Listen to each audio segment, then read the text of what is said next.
Hello, I'm Greg, Rudk Mods, and welcome to episode 2 of my iPod series. Today's episode will be working on this. As we can see, this is not this. It's identical almost. In fact, I just got this in the mail. This is the third one I got that I mentioned in the first episode. And it's in pretty decent shape, as we can see here. It looks almost new. It's a little more worn out than this one, and that's because it spent most of its life in the original case. And it's just, the top of it's kind of worn out, but the top's still in one piece. The ring's still there too. These headphone jacks are notorious for cracking and breaking off. Today's episode will be repairing this. It works, and we'll plug it in real quick. We have wire right here. We'll plug it in. It does indeed work, as we can see here. It will power up, and it will work. But the second you unplug it, it stops working. So what we're going to be doing is replacing the battery with a 2200 milliamp hours battery. There's not any companies that really make these anymore except for this brand here, Cameroncino. Never heard of the brand, but it's got a 12-month warranty on it, and it's got really good reviews. So, but anyway, this thing's booted up now, and it does indeed have music on it. This actually came with like 50 more songs than this one did. And if you remember in the last episode, I said this didn't come with a remote. I found my remote. My remote had been sitting in the same place since about 2007, next door. And if we use this real quick, we'll just hit shuffle songs. These remotes are really neat, and this is what it looks like. But these remotes are really neat. It's got a hold switch on the side, so even if this is held on hold, you can flip it here. You can control everything by just hitting buttons. So if I want to turn up the volume, I can do that. Turn it down, up. If I want to go to the next track, I just have to hit the button. It's just like a new one that's built into the headphones, although you needed this. And these connectors were pretty neat. That's the reason why these broke off though, and that's why Apple decided to not use them anymore, because they're not very strong. But this ring right here provides power and signal to it. And the power to the remote comes through that ring there. So that's pretty neat. I'm going to be putting this remote in with that, and I'll have a complete boxed set. But in today's episode, we're not just going to be upgrading the battery in this. We'll also be doubling the hard drive space to 40 gigabytes with a 4th generation iPod hard drive here. And I've done this before. I know it works. So we'll be doing that. And we're also going to be trying to put iPod Linux on here if I can find another distribution of it. And also put Rockbox on here and try something that no one that I know of has actually shown on YouTube before. We're going to be the first ones to do it, so that's going to be fun. So anyway, I'm currently kneeling on my knees. This is very painful. I need to figure out a better way to film this in the future. So I need to get up. So let's get to it.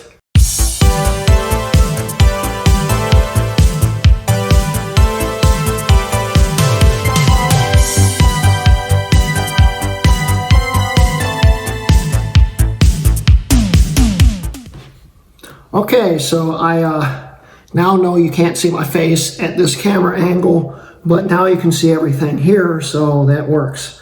This is playing right now.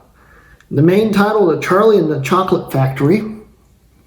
This guy had some strange taste in music, apparently. But if we see here, we unplug it, it dies. So we're going to be replacing that battery, so let's get that package open real quick.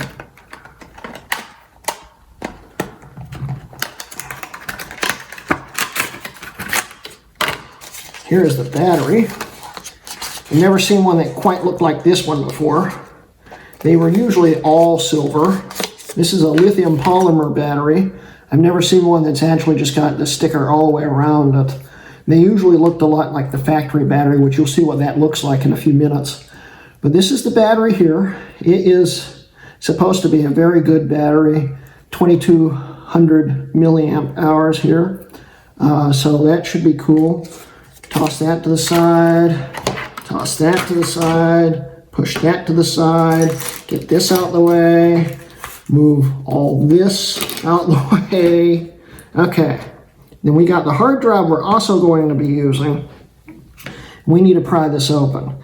Now the first and second generations were actually a lot easier to open. In fact, you can sometimes open these with your fingernails, especially after the first time you open them. I don't think I'm going to be able to do that. So we'll try to use a iFixit tool here. You push down and then you work downwards like that. And it just starts popping up. Like that. And then you can slowly work with it. Where is my Jimmy? Now that I've got a crack in it, I can use my iFixit Jimmy here and help it along without scratching anything. So you just want to keep working around.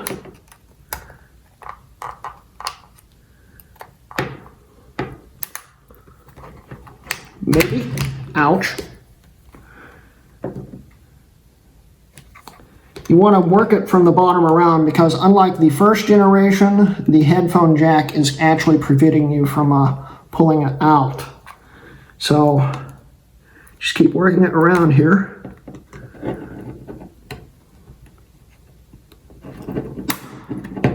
Like so. Being careful not to break anything. And it will slowly come out.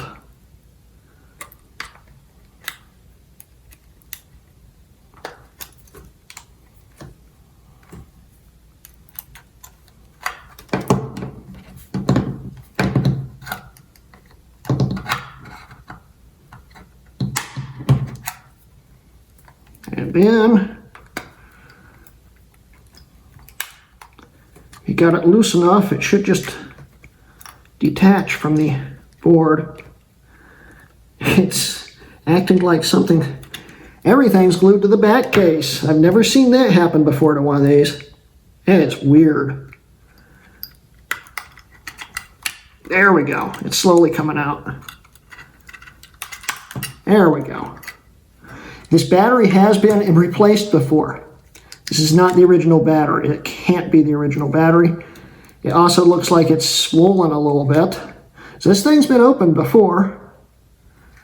So, yeah. Anyway. So, that's the inside of the iPod here. What we can do is we just peel back the tape here. Like that. And I've done this so many times, I sort of remember what I'm doing. Sort of. This bumper it's really stuck there. There's usually glue right here, which there is none, so the guy didn't replace the glue here. There's two sticky pads that were supposed to be right here. They're not there. But we'll disconnect the battery here. This is the junk battery. It fell off the table.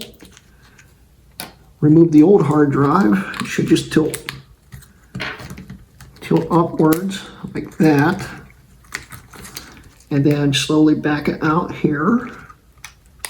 Like so. And then it's fed through here. That is what the inside of a second generation iPod looks like. That's the logic board. So now we need to transfer this over to the fourth generation hard drive here. So peel this up here like so. And this is a MK2003 GAH. This is an MK4004 GAH. This is a 20 gig. This is a 40 gig. we got to take the 4th generation bumpers off of it and then stick that back onto there. So peel that off.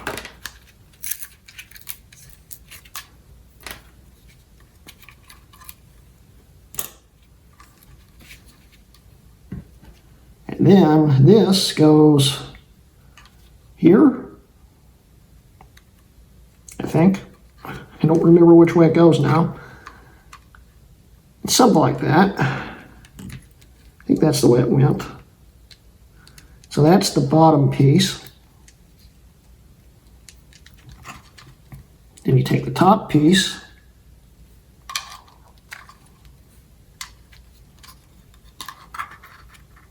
slide this back into here. Now, it might help to first feed it. It's probably easier to do it this way. This will protect everything. So we could actually probably just lay it down in here, like so. Yeah, because now you can line it up with the screw holes to know it's in the right place. Take this, set that down in there, like so. Make sure it's sitting in the right spot, which should be about right here. Put the bumper back on. Then we plug in our new battery.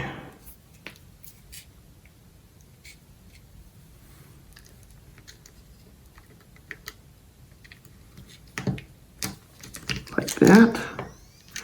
It's already powering on. So I gotta be careful now.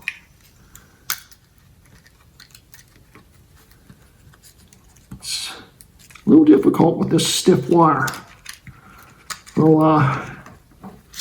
do it like that. That's how it's supposed to look. Let's quickly see if it still powers on. It should give a file read error. It does. So we're good. Now we just gotta restore it. So I'll put the hold switch back on. Make sure these wires are out of the way.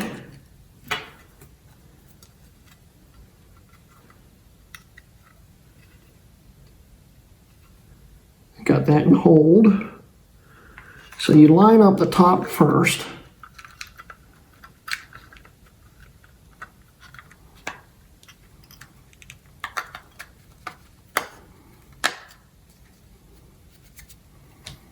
And you just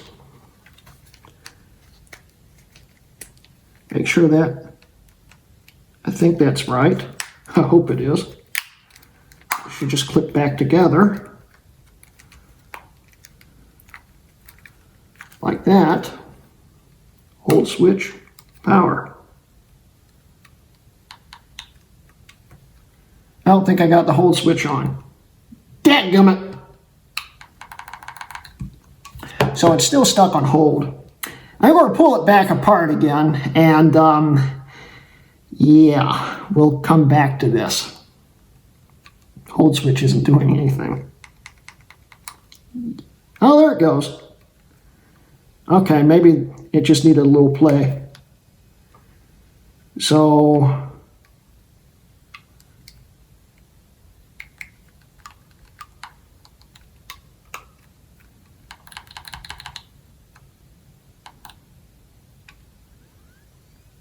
I don't know if the hold switch is in the right place or not. We're going to go with it right now and say it is. So let's restore it on a power buck real quick and take it from there. Okay, so I've got the G4 power book hooked up and ready to restore the system. We'll have to, of course, connect it to the internet to have it download the firmware and stuff for the system. But we should be able to restore it. Now, the question you may have is why I just decided to double the storage to 40 gigs and use an old-fashioned hard drive. It's because the Toshiba drives that end in 04 are the last hard drives that officially really work in these things.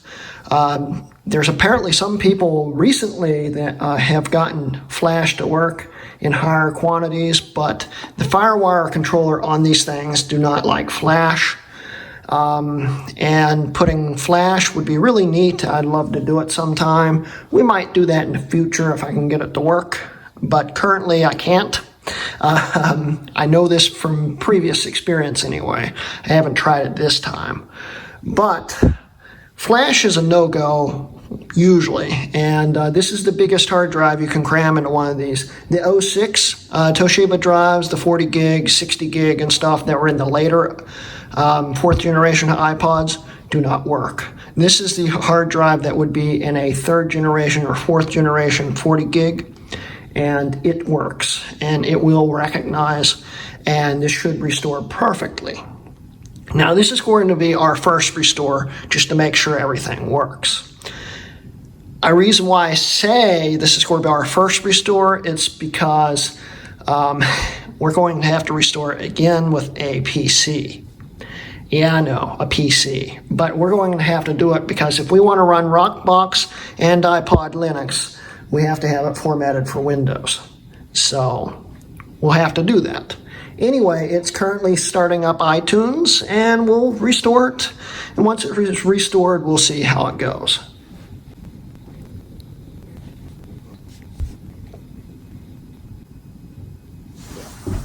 And it thinks that it's actually working. It's not. So we're going to have to force it to restore, because currently there's no firmware on the drive, so it won't start up the operating system. So we've got to update it first. It automatically synced the song to it when we're about to restore it. And it looks like the software update for the airport update starting showing up again. No, I don't want it right now. Okay, so let's restore it. It thinks it's a 4th generation. It's got the firmware from a 4th generation on it. That would be why this doesn't work. So we're going to have to restore it, and I might have to force it to wipe. Let's see what happens.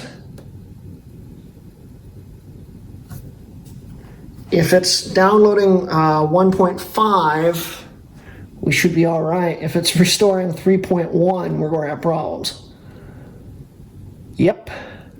It's still got the 4th generation firmware on it, so now we've got to go into target disk mode. Enable disk use. Okay. Apply. Write that to the drive so it knows it's in disk mode.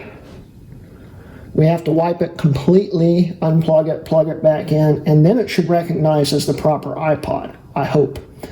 I used to do this on PCs, and it was a lot easier because you just use the old software update tools and force it to work.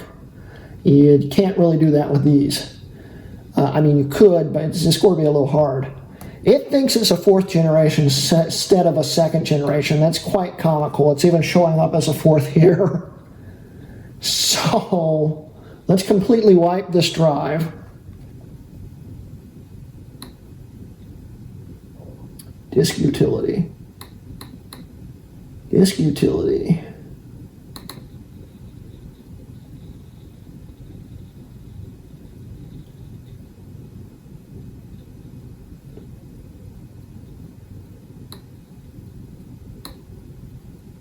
Erase. Erase. Talking about how it's going to screw up the iPod, hit erase. It's going to completely wipe it, take everything off the hard drive, and then it should identify as a probably corrupted 2nd generation. So now we can, since we need to restore anyway, this is going to yell at me for doing this, but we unplug it. He didn't yell. Okay. Anyway, the device knows that there's still no firmware on it. There we go. Now it's complaining. Now when we plug it in, it should identify as a 2nd generation.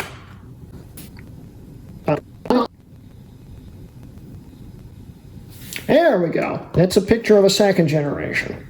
So we hit done, and we hit restore. Restore and update. Yep, 1.5. Next. Agree. And it should restore it.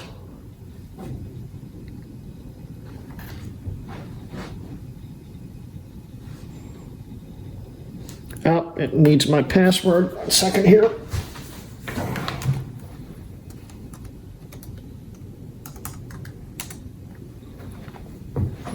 Okay, now it's restoring it.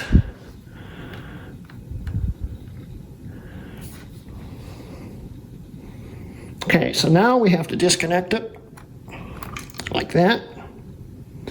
And then we have to plug it back in when the FireWire thing pops up right there. And now it will write the OS to it.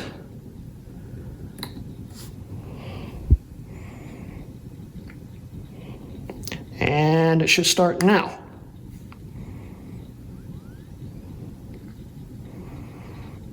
There it goes.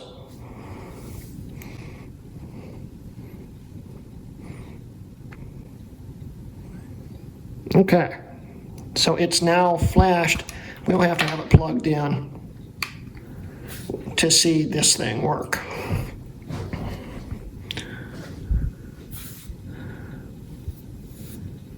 Hold is off. See if the hold switch is actually working. It is. Okay. English.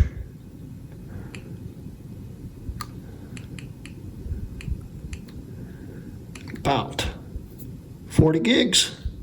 We're updated. We've got twice the storage now. If we plug it back in, it would also identify it's got twice the storage. But we're working now. It currently says it's got 75% battery. I don't think that's right. It needs charged and stuff. But now we're going to be doing the fun stuff. iPod, Linux, Rockbox. That's going to take a while to get all to work. I've got to probably use the ultimate flashing PC that I use to make those SATA cards. And it doesn't have FireWire, so I've got to also scrounge up a FireWire card. That's going to be fun. So I'll be back in, well, for you a few seconds, for me probably an hour. So I'll see you then. All right, so here is the ultimate flashing PC. I call it the ultimate flashing PC because it's got a SATA chip in it that allows you to flash Xbox 360 optical drives natively, which is nice. And it's also very compact and very easy to store away when I don't need it. The problem is, because it's so compact, you gotta get creative plugging cards in, because natively this only allows you to plug in low profile PCI cards, and only 2 of them. The power supply sits on top of the other 2 PCI slots. And I need Wi-Fi over here because I have nothing wired. So I had to take the power supply out, hang it off the side, and open up the bracket so this full height card can fit. This card is actually going to be in a future, let's see here, it probably will be in a PowerPC series episode where I'm making the ultimate combo card and flashing it on this system for Mac. It's got built-in SATA, FireWire 400, and USB 2. So it's a very versatile card. It will save a lot of space in someone's computer. The thing is, it barely fits even in this. In this. It would fit fine in a Power Mac. So, yeah, this is the setup for what we're going to have to do to plug this right here into that. So, I don't know if this is going to work. I just hooked everything up. Let's see if it does indeed power on, which, first off, I gotta figure out where the power button is now. I think that's it right there. Power. And I think this is running Windows 7, but I don't quite remember. It's been a long, long time since I've had this thing running. In fact, it was the last time I actually flashed a SATA card, so... Okay, so I think I got it figured out. The AGP video card in it was loose. So I reseated it and it posted. So let's see if we can get it to boot up.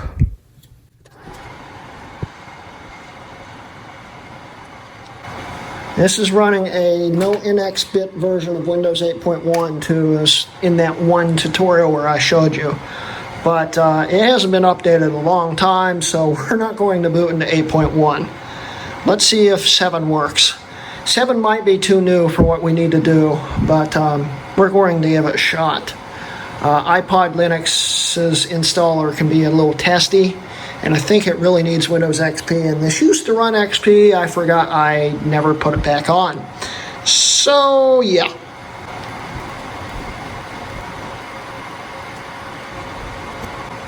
Alright, we're in Windows 7. I don't have iTunes on here, of course. So I'm going to let this install the drivers, and I'm going to have to install iTunes, and then we'll continue on. On a side note, this system is from the time period where cap plague was really bad, and I see a bunch of bulging caps. This is really nerve-wracking now. I'm going to have to recap this old crappy board. Yay! But hey, it's running right now. Let's just pray it keeps running. Okay, so maybe using this computer wasn't the greatest idea in the world because, oh my god, running iTunes 12 on a 16-year-old Pentium 4 hyper-threaded system is painful. This is the slowest computer I think I've ever used iTunes on, and I've used some pretty darn slow computers. And when I mean iTunes, I mean iTunes 12. I've actually used iTunes on Pentium 3s, but yeah, that was back when I was a PC guy anyway. But anyway, we finally got iTunes installed. It took probably 35-40 minutes, maybe even longer than that, to get it installed and to get it up. It just finished loading when I started recording. So, we have the FireWire port, the wire plugged into the port right there. We have the iPod here, ready to be plugged in. Now, the nice thing is, after we format this in Windows, we will never have to probably touch iTunes ever again, except if we want to sync something, and I could sync this to anything. Even a Mac, it should still, I think, sync because it's just running in FAT32. So even though it's formatted in Windows, it should run on a Mac, I think. I'm not 100% sure on that, but I think it will. When it's Mac formatted, though, it doesn't work with Rockbox, and we need it to be in FAT32 for Rockbox to work. So we're going to plug it in and see what happens.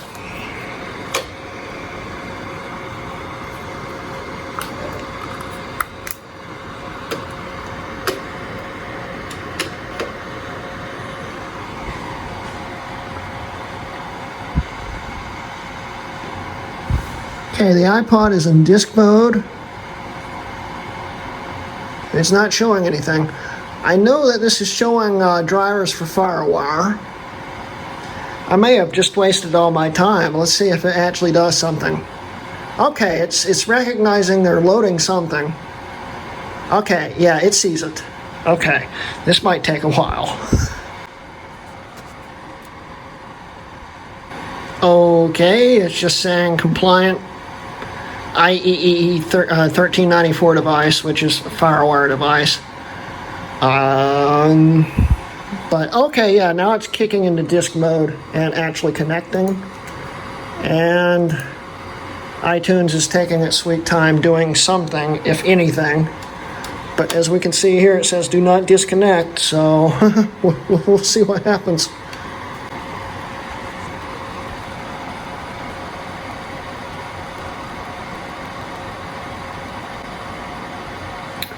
Well, iTunes is not responding to it.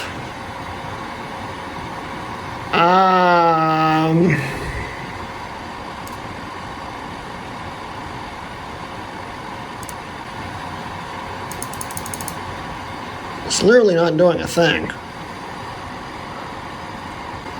I might have to get creative. I don't know what to do at this point. Let's, I'm going to work on it a bit. I'll come back whenever I get iTunes to see it. If iTunes doesn't see it, I might have to be dragging my gaming computer over here, which I don't want to do because it's really heavy. Oh, it finally installed it. And now it's reading it. Just as I was about to give up. iTunes has detected a Macintosh formatted iPod. You must restore the iPod before you can use it in Windows. Perfect. That's exactly what we want to happen. Okay. Restore.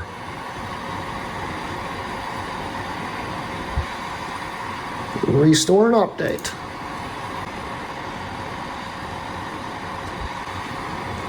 Next. Agree.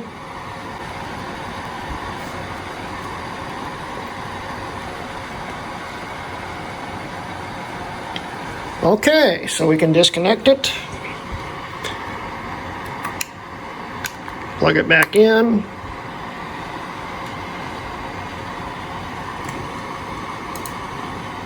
Then we gotta set this thing up to run in disk mode all the time. But let's see if it restores it first. It is restoring.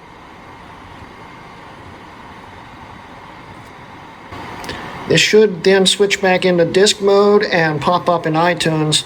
We can set up the name and set the disk mode option, and then I'll have to stop the video again so I can download iPod, Linux, and Rockbox. So yeah, this is going to take a while. Okay, it's rebooting. As you saw, it restored. And we're back in disk mode.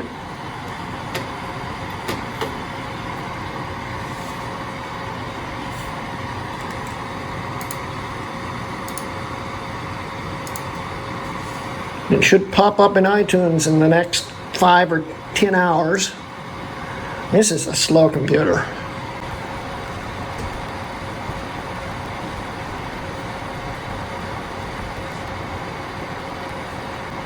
There we go. Welcome to your new iPod. Okay, let's continue. We want to enable disk use. It's already optioned. So we hit done. I guess it's ready. So now I can close out iTunes. I can download iPod Linux if I can find it. Nick says that it's still available, so I'll look around for it. And I'll also download Rockbox. We'll set it up, and then we'll play around with it a little bit, and then wrap up the video. So this should be fun. So before I continue with iPod Linux and stuff, because how painfully slow this thing is, I think the problem is because of the lack of SATA drivers for this card here. I could either put another FireWire card in here and not worry about those drivers, or I could install the actual drivers, and I'm 50-50 on that. So I'm going to look for another card. If I don't find one, I'm going to try and install the drivers and see if that makes any difference. Okay, so I just found an Adaptec FireWire 400 card, which is Mac compatible, but I think was actually meant for PCs. I've never used this card, but it should work. We're going to try that. But as I was looking for these cards, I found the topic of 2 future videos. This one right here. This is my dad's first iPod, and it's identical to my first iPod. It's an iPod by HP, 40 gig. And this is actually still in pretty decent shape. Dad took good care of it. It's got the original hard drive and battery in it. Still holds a great charge, although it's dead currently because it's been sitting for a few months in a box. But I found it. I also found my 128 gigabyte flash mini that I built in 2013, which will be a future video. This is running, I think, Rockbox in it also. But I think, yeah, it's currently dead too. It needs charged up. But the neat thing is I also found the remote for it. And does this look familiar? It's the same design. They kept the same design, but they changed the connector. So it looked like this. It would plug into the top of a 4th gen iPod, 3rd gen iPod, or mini, and control it that way. And then it's got a set of fresh, brand new earpods connected to it, which I think were from one of my iPhones, so I don't have to look for earpods now. So anyway, I'm going to put that card back in, and hopefully it will speed up the computer, and then we'll continue on the video. Well, the Wi-Fi card gave out on the Ultimate Flashing Machine, so I'm using a Airport Extreme compatible card, which is originally a PC card, of course, but for some reason Windows 7 wouldn't load the drivers. We're running Windows 8.1, and if we look here, iPod Linux, the website still, believe it or not, exists with all the original files, just like Nick said. Thank you, Nick Bustamante, for mentioning that it still exists. So a quick search would have probably figured that one out. But we're going to download the official installer, which is only for the first through third generation. And yeah, thank you, Windows. Shut up. First through third generation. Now Internet Explorer. There we go.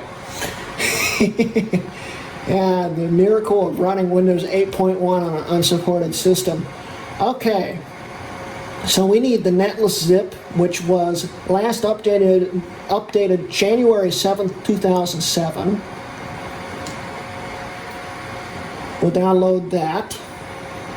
And then I'll also download the Rockbox installer. And then we'll boot back into Windows 7 and do it from there, because I have a feeling it's not going to like 8.1. Save. And we'll just let it do its thing, and I'll come back in Windows 7. I'll see you guys in a bit. Okay, so I decided let's just use Windows 8.1 because I think the Rockbox installer needs the internet to download files. I can't remember right offhand, it's been a while. By the way, the latest update was in November of this year, so it's not even, well, it's exactly roughly a month old. It's a few days over a month old. Pretty neat that they're still updating it for every single device they support, including this. So it's cool. So let's plug this in. And I don't know if I'm going to need iTunes. I don't think I do. I hope I don't.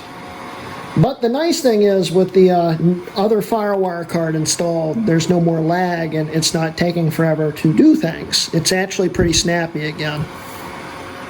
So we're back in disk mode. I don't know if it's installed the drivers already. Yeah, here it is, Craig's iPod. So let's open up the iPod Linux installer, which has been so long, we're going to see if I remember how to do this.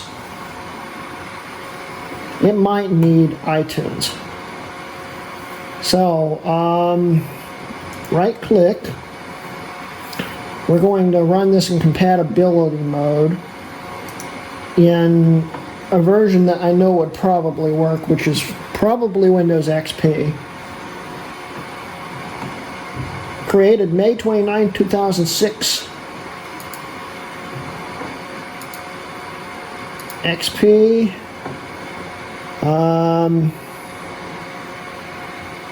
It should do it all.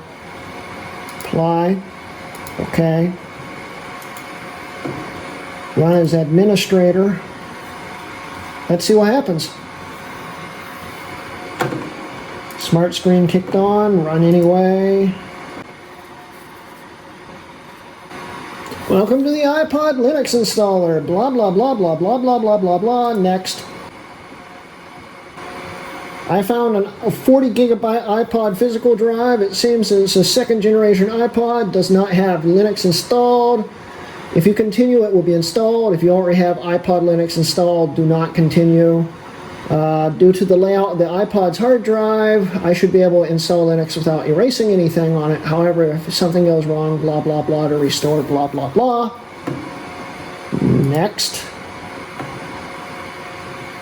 This is where we choose our bootloader and figure out how to boot it. There's a lot of different bootloaders you can use. I'm going to use the standard one.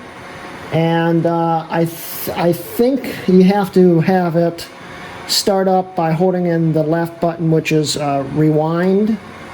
It's been a long time since I've done this. It says it's recommended to take and back up your firmware partition. I don't really care. If it crashes, we can just restore it. Next. And it's writing to it, as we can see, the little activity thing right in the top corner. See what it does.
Okay, so we got iPod Linux finally installed and everything seems to be all right. And I forgot how long it took to do this. It took like 20 some minutes to get it to install. But now, if I eject the iPod here, eject Greg's iPod,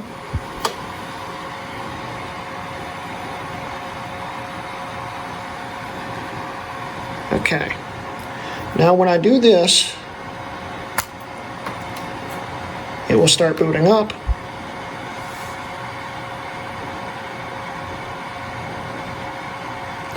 And we should see the Tux logo pop up. There we go. And now it's booting. I've never seen that screen before. That's weird. But anyway, yeah, it booted up the normal way. Now to get it into Linux, we have to restart it again. And if I remember correctly, you just hold in this button, and it should boot in.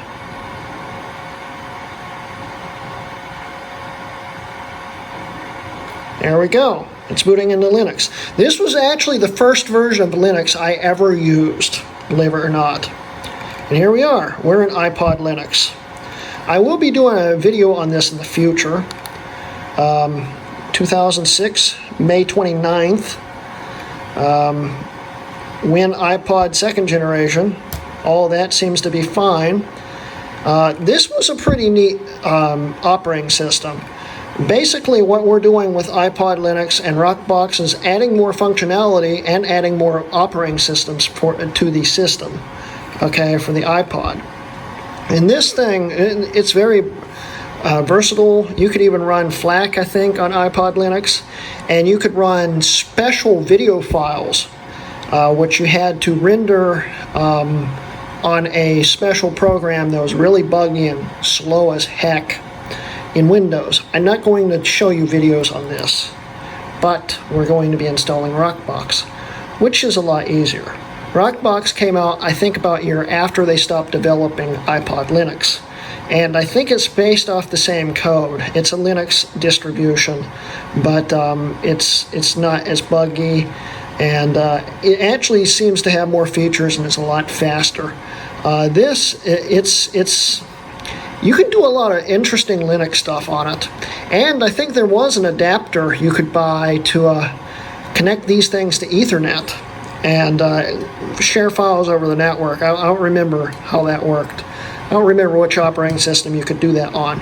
But this is iPod Linux, and I'd show you things about it, but there is literally nothing on here right now to show you. But you could go through the file system on it and find whatever you wanted to do. Like if you had a video on here, you could go into whatever folder you dropped it into and access it. So now we're going to install Rockbox, and hopefully that will actually work also. So let's power this off. Reboot. If I remember correctly, this sometimes crashed. Let's reboot it. Absolutely.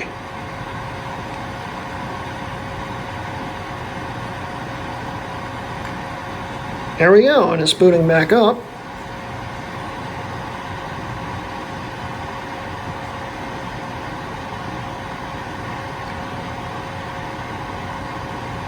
Okay, so we're back in the main OS. We can now click Finish here, and now we can open up Rockbox. So I'm going to plug this back in.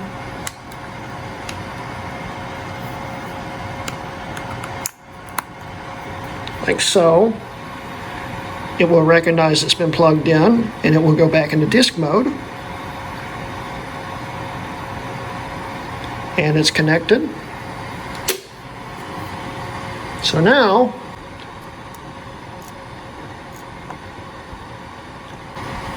we just wait for Rockbox to load.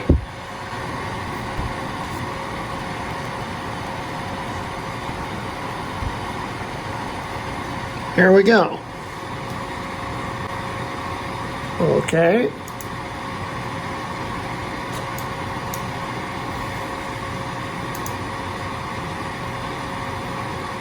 I think it's F. Yes, it's F. It should just do it. Okay.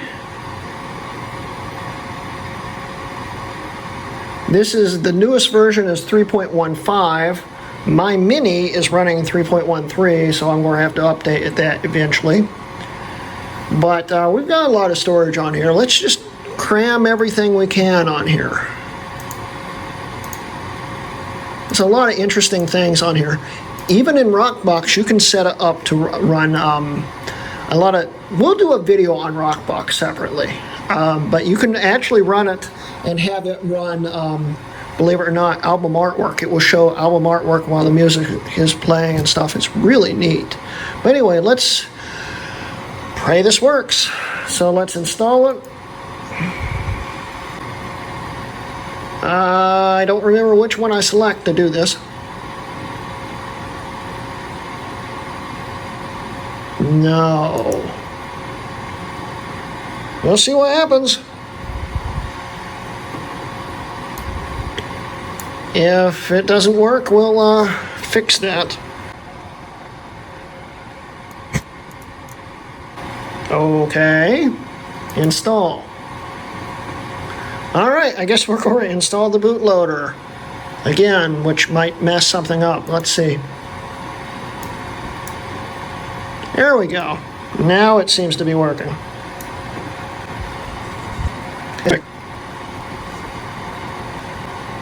Alright, it says it's finished, so we'll hit OK. We'll eject the iPod again. We'll let it eject. It has ejected, as we can see here. We'll unplug it. I first want to see if this will still boot into iPod Linux, or if we just broke something.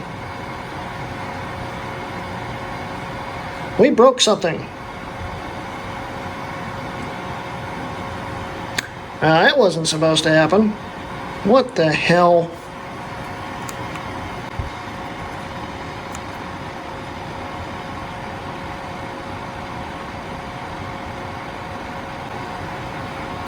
Well, it broke the firmware. You gotta be kidding me. You're supposed to be able to run both of them side by side and use a bootloader and all this other stuff. If you have it running iPod Linux, you just hold in rewind. If you have it running Rockbox, you have it off hold and it boots up. Something happened, and I don't know what happened. So what I'm going to do is reinstall Rockbox. In the future, I'll demonstrate this working properly, but it's getting extremely late. It's Christmas Eve, by the way, so Merry Christmas.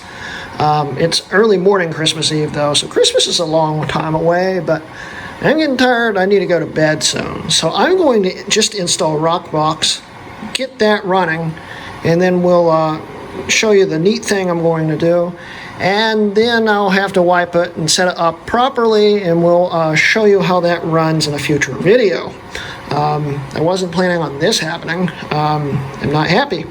But anyway, yeah, I'm going to try to get Rockbox to reinstall again, so yeah. Okay, so if I remember correctly, you're supposed to install Rockbox and then iPod Linux. If this doesn't work, I'm bricking the system again. But currently, I got Rockbox working totally fine with the default OS. I just had to wipe the entire thing, restore the OS, did install Rockbox, and it ran. So we're going to install iPod Linux over top of Rockbox and see if they'll work side by side. We'll see what happens. This might take a while. Okay, so we got iPod Linux put back on here. We'll eject it. Eventually. Eject.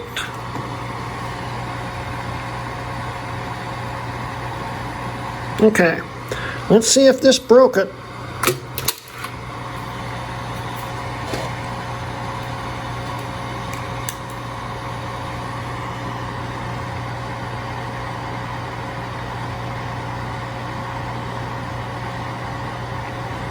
It should boot back into the normal firmware, which it did. And this is a problem when you have Rockbox on it. When it first boots up, the screen's basically why it's so badly contrasted. You just turn it off and then turn it back on, and then turn it back on.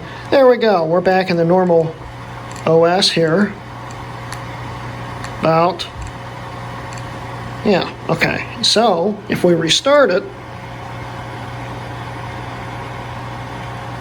hold in rewind,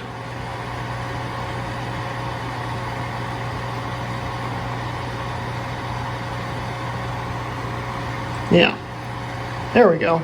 There's iPod Linux.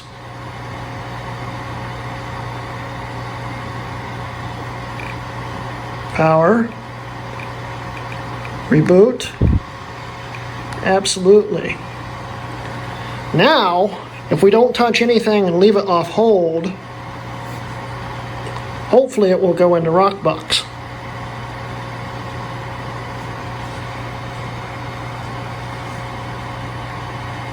There we go. We got Rockbox. As we can see here, Rockbox is a lot neater looking. It's got a lot more features. Although iPod Linux has some things it's better at than Rockbox is, but Rockbox is mostly has better stuff. It's even got better themes and better features and better plugins. Some plugins I think in iPod Linux are a little bit better, but this thing it rocks, and I really love it. And we've got Rockbox running, and it seems to be running totally fine. If we had any info, we could go to database. What you have to do is initialize it. It loads all the songs into a file and stuff.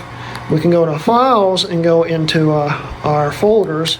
If I put a main directory on here, we'll have files including the video that I want to show you guys.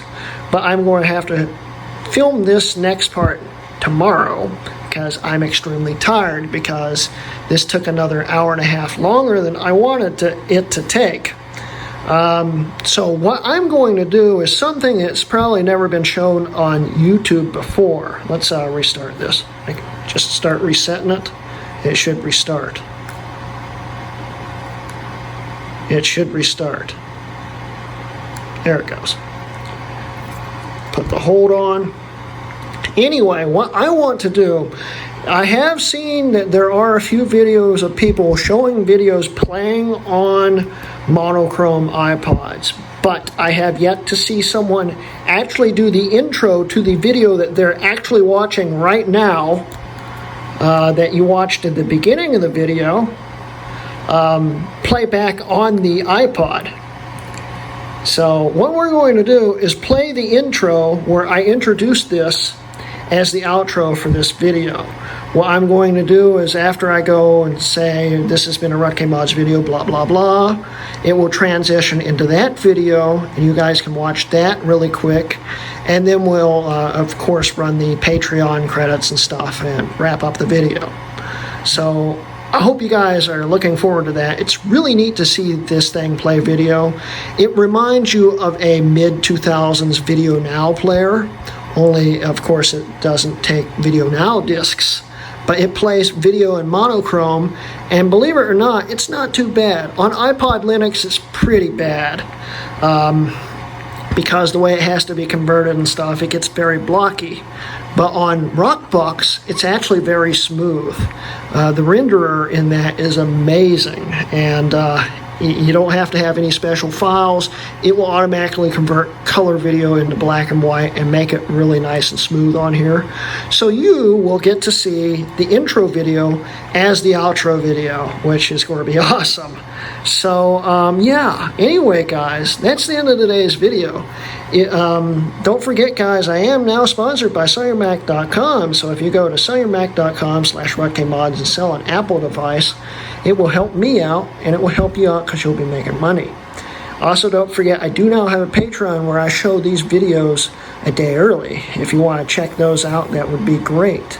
Also, Merry Christmas everyone, or Happy Holidays, however you want to say it. If you know, I don't catch you guys after this. Of course, this will probably be right before Christmas, on Christmas, something like that, when it gets released. So this is the Christmas video. So yeah, I don't know, it might be released on the 26th, but we'll see. And yeah, it just went into sleep mode. It's still on. This battery's great, and I don't even think it's fully charged yet, but it's a great battery. But anyway guys, yeah, once again, don't forget about the Patreon and all that stuff, and I hope you guys enjoyed today's video, and I'll catch you guys later. This has been a RuttKMods video. Okay guys, it's early the next morning, aka I've barely gotten any sleep, but I want to get this finished and get this all filmed.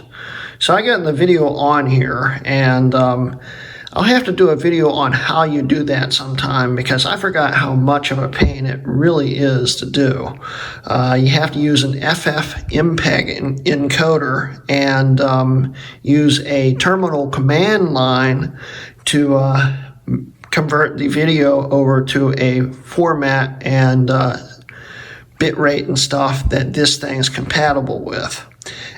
And it's not fun, but it's very quick once you figure out the string and stuff to type into the command line. It's very quick. The converter takes barely any time at all. Now, originally I wanted to show you guys with this thing plugged into my lavalier mic's line in.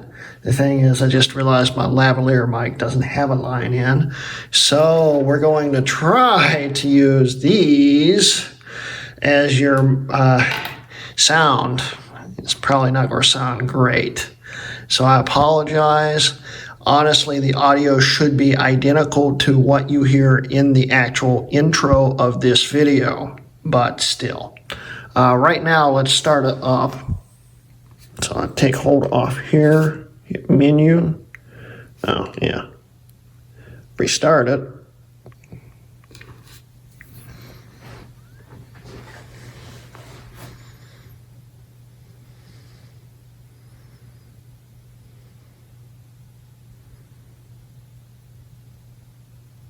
All right, we're in Rockbox. We can go to Files. And I've got two versions of the video. We're going to quickly preview them. And then I'm going to choose one of these two. Spoiler alert, it's probably going to be the 4x3, even though I'm going to look kind of like a pinhead because it's stretched funny. But yeah, I want to do the full screen version because you'll see in a second the 16:9. Oops. The 16:9 version is kind of annoying because it's got white borders on it. So we'll first start with the 4:3.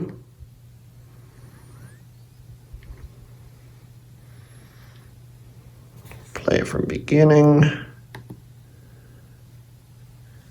It's a little dark, but it will look better in the dark. But as you can see, that's what the 4:3 looks like. And we can control it. It gets on screen controls here. We can fast forward. We can use different settings to change display options like frames per second and all that stuff. And then it can go back to that. And it works quite nicely. You can even pause it and do a whole lot of neat things here. But let's quit here.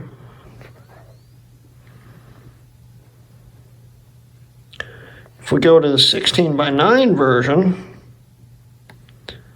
you get these white bars across the top, which is a lot worse when you're looking at it in the dark. It's kind of like having white lines on the top and bottom. It looks totally different on camera. Doesn't look anything like that. In fact, this kind of looks like a sepia tone picture, but moving. It looks like a black and white sepia tone picture. It's just not coming out very well on this camera. Wow, it looks much different. But yeah, here's the intro. We're going to set it up so you guys can see it properly. So I'm going to go turn the light off, plug these into the iPod, and we're going to watch this together and then in the video. All right, guys, we are officially in the dark, and wow, it's really dark in here. But I want to have this the best possible way for you guys to experience. We'll be playing the 4:3 version, although real quick so you can see what the 16:9 looks like.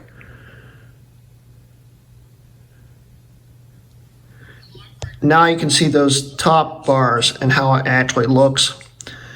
But yeah. Anyway, so we're going to be playing the 4:3 version so we can have a full screen. And I apologize if the audio is not super great.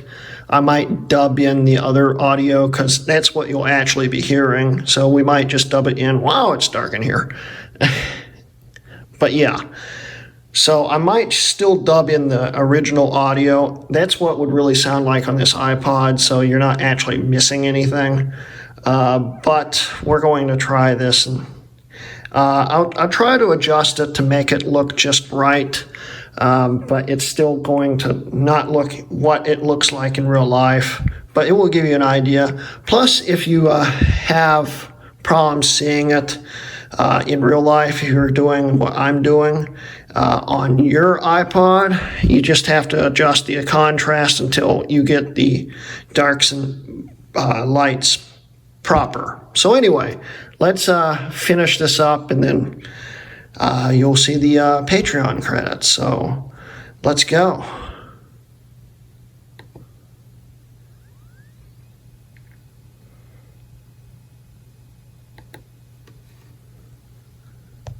Hello, I'm Greg, Redk Mods, and welcome to episode 2 of my iPod series. Today's episode will be working on this. As we can see, this is not this. It's identical almost.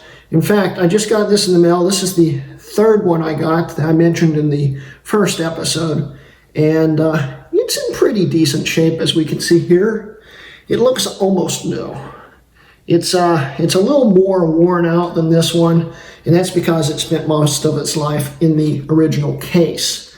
And it's just, the top of it's kind of worn out, but the top's still in one piece. The ring's still there too. These headphone jacks are notorious for cracking and breaking off. Today's episode will be repairing this. It works, and we'll plug it in real quick. We have wire right here. We'll plug it in. It does indeed work, as we can see here. It will power up. and it will work. But the second you unplug it, it stops working. So what we're going to be doing is replacing the battery with a 2200 milliamp hours battery. There's not any companies that really make these anymore except for this brand here, Cameroncino. Never heard of the brand, but it's got a 12-month warranty on it, and it's got really good reviews. So, but anyway, this thing's booted up now, and it does indeed have music on it. This actually came with like 50 more songs than this one did. And if you remember in the last episode, I said this didn't come with a remote. I found my remote. My remote had been sitting in the same place since about 2007, next door. And if we use this real quick, we'll just hit shuffle songs. These remotes are really neat, and this is what it looks like. But these remotes are really neat. It's got a hold switch on the side, so even if this is held on hold, you can flip it here. You can control everything by just hitting buttons. So if I want to turn up the volume, I can do that. Turn it down, up. If I want to go to the next track, I just have to hit the button. It's just like a new one that's built into the headphones, although you needed this. And these connectors were pretty neat. That's the reason why these broke off though, and that's why Apple decided to not use them anymore, because they're not very strong. But this ring right here provides power and signal to it. And the power to the remote comes through that ring there. So that's pretty neat. I'm going to be putting this remote in with that, and I'll have a complete boxed set. But in today's episode, we're not just going to be upgrading the battery in this. We'll also be doubling the hard drive space to 40 gigabytes with a 4th generation iPod hard drive here. And I've done this before. I know it works. So we'll be doing that. And we're also going to be trying to put iPod Linux on here if I can find another distribution of it. And also put Rockbox on here and try something that no one that I know of has actually shown on YouTube before. We're going to be the first ones to do it, so that's going to be fun. So anyway, I'm currently kneeling on my knees. This is very painful. I need to figure out a better way to film this in the future. So I need to get up. So let's get to it. And there you go, guys. That's what it looks like on an iPod. It does not do itself justice, actually, honestly, filming it. It looks a heck of a lot better in real life. But if you had to watch it, if you didn't have any other choice, if you had to watch monochrome on a screen like this, you could do it, and it works. So, yeah. Anyway, stick around for a quick blooper, and it's actually the end of this intro here, but quick blooper and then the credits, and thanks again for watching, guys. So anyway, I'm currently kneeling on my knees. This is very painful. I need to figure out a better way to film this in the future, so I need to get up. So let's get to it.